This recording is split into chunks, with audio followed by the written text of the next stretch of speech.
Alright, so in the last video we saw how we have to download the API key, and then we saw that we deployed our machine learning model, that is LGBM classifier, to our Watson cloud service. So now we have to use them.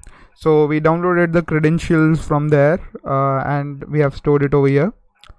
So what we have to do now is simply we have to integrate them in the form of a Streamlit app, which looks something like this. This is the Streamlit app, and this is a very simple, straightforward, responsive form. If you can inspect and you can check how the form is, it is purely responsive and everything looks fine here. So we have to make this settings.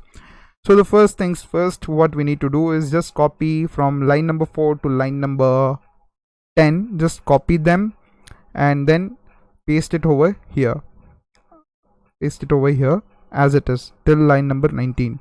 After you paste it, this is just a sample input which I took from the CSV in order to check whether the application is working or not. You can just you can also use it, or you can use some other things, it's up to you. And then we import our dependencies here. First we import the Streamlit. If you are not having Streamlit, just on the terminal just hit pip install Streamlit. Pip install Streamlit. If Streamlit is not present, then just hit pip install Streamlit and hit enter. This will download the Streamlit package in it, and then numpy as np and pandas as pd. Pandas as such is not required. Numpy may be required, let's see. And requests comes from this only, so we have to download requests as well. Okay, so till header we are just copying code from the pre-written code which we copied from the IBM Watson service. Then we set our title, st.title, that is nothing but title of our web page, which is advertisement success prediction. Right, now comes the setting up the form. So as we see that the input is all about is all numeric, almost every part is numeric. So we will say, if it's a numeric input, then we will say st.number input, enter your daily time. st.number input, enter your age. st.number input, enter your area income. st.number input, enter your daily internet use. And if it's a categorical variable or a textual variable, we say that text input, st.text input, enter advertisement topic line. st.text input, enter city. And then if it's a choice which we have to make, then we will say that st.select box, enter gender, that is male and female.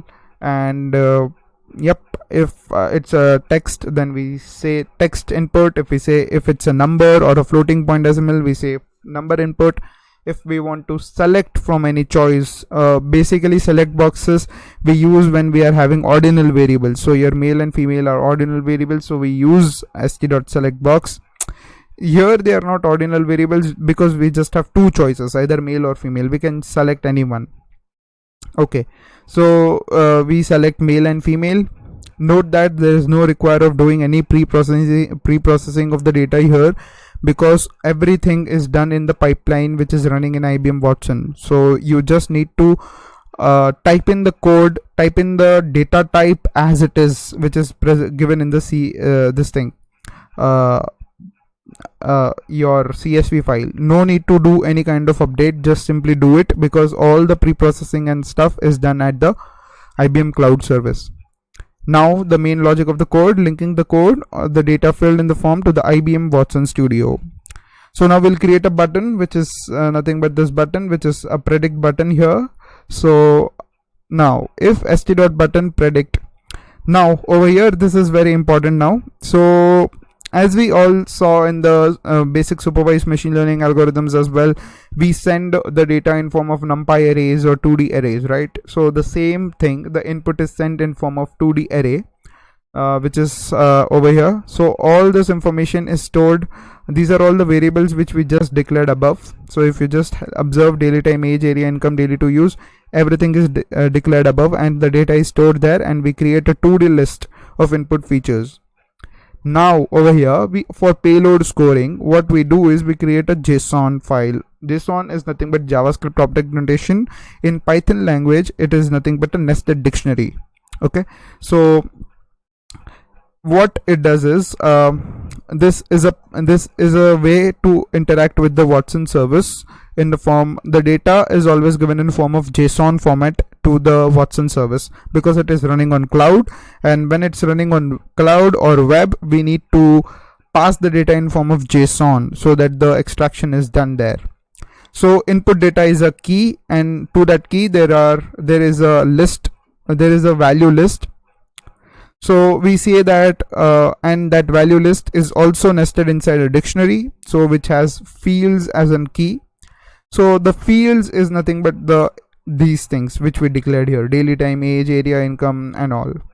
So we declare the same thing: daily time, age, area, income. The same thing which we declared over here is declared over here, but the only difference is it's into double quotes.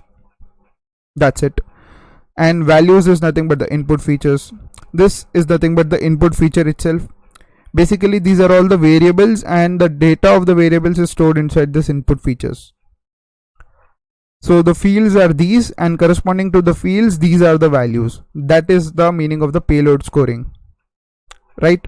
So now the response scoring. What does the response scoring do? It hits a post request to the service which we called. So now this thing is very important over here. Just see this. We just copied this part, and we copied and we pasted over here. Input feature, payload scoring and response scoring. Payload scoring is a method where we just given the data, where we just given the input to the model which we have to give, like fields, area of input fields, values, area of values to be scored, another area of values to be scored, all those. I just explained it now that input, the fields is nothing but all the variable names in quotes, and then the values of those variable names are nothing but they're stored in the input features which we saw over here. So once the input features and payload scoring is done, we hit a post request. Now you must be familiar in the Flask app where we send request.posts. The same thing is over here. We send a post request to this URL. Where did we get this URL? We got this URL from the IBM Watson service page. If we remember, we got this URL from here. We see that request.post get version and this big URL. We just simply copied and just pasted here. So JSON, as I said, that as the service is on web, we have to pass the data, or the data pipeline is been made in form of JSON.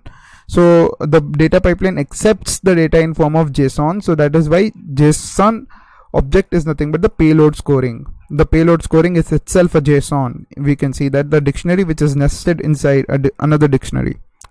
And then the headers is equals to authorization bearer plus ML token. No need to worry about the ML token. It's already been taken care here. ML token is over here. Token response.json access token and its internal mechanism. No need to worry about it. Just make sure that the payload scoring feature is properly made. Payload scoring feature must be properly made, and then everything is all ready. Then we say print response scoring.json. I'll show you how this thing looks like. See, the scoring response is given in this format: predictions, fields, prediction, probability, values, and this whole big string is nothing but this response scoring.json.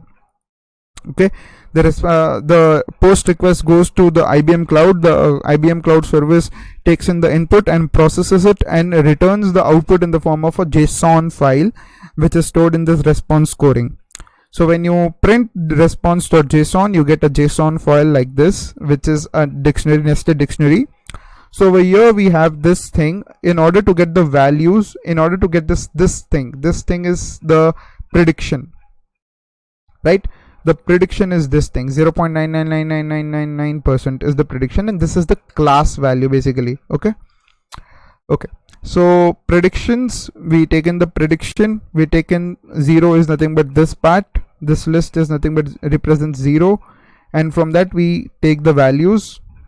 After we consider the values, the thing looks like we are just using this one, and from that we select the 0th index, that is this, and from that we select first one, that is this, and from that we select 0, that is this. So it's all basically nesting of indexes. You can just play around with this. If you are facing any kind of problem, what you need to do is very simple. Just hit print and just print ans of 0. You just do some random kind of indexing here. You will see the responses, and then you can automatically figure how to get it. It's very simple. It's no big rocket science here. Then if final probability is greater than 50, then we will say based on the above scores the user viewed the advertisement. We set our threshold to be 0.5, and if it is not the case, then the user did not view the advertisement. Now if there is any kind of exceptions which is occurring during this, exceptions may be a bad request. That means this request.posts over here may sometime go wrong, or basically the IBM Cloud Service may not respond quickly. So it throws an exception over there. So in order to handle all the exceptions, we just write a try except block so that our website doesn't crashes. It handles all the exceptions and everything becomes stable there. So we say except st.markdown, hang on, might be some mistake in the input, do check it again. So you can keep any kind of text whichever you are seeing, whichever you are likely to be. And then this is all about how the Streamlit app would look like when you hit on predict. It is running, and it will show out the output that based on the above factors the user did not view the advertisement. You can manually type in anything over here. You can review the dataset description over here, and then you can just go through all the details whatever is written, and then you can make sure that everything is working fine. So yes, this is all about the Streamlit app which we made. In the next video we'll see how to deploy this on Heroku. Thank you.